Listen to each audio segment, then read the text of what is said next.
guys! Laging nasa ilalim ng kwarto yung aso naming si Dos. Ito yung mga tinatry namin before na palabasin siya. Natugtugin pala para palabasin siya. Ito, flute. Tapos ito, selendron. Before, lagi siyang lumalabas pag pinapatugtog to. Tapos nung nakasanayan na niya, di na siya lumalabas. Tapos naman itong next, tong selendron, ayaw na rin niya. Tapos may bago kami, pero try natin tong patugtugin.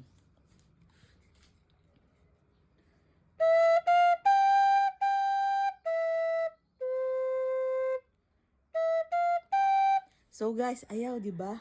Nandun kasi siya, guys. Nandito sa pintong 'to. Wala, pinatugtog ko na. Try natin tong selendron.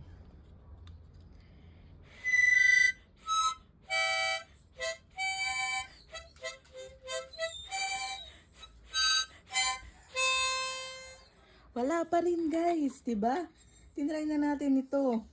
Try natin yung isang technique. So guys, alam niyo yung pagpangtaboy sa mga pusa, yung pss, pss, pss, gagawin natin yun. Pakinggan niyo ha. Tignan natin kung lalabas siya.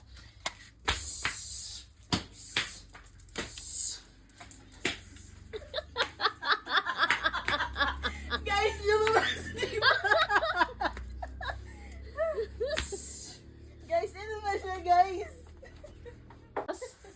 Das, Ito na. naisahan ka, no? Naisahan.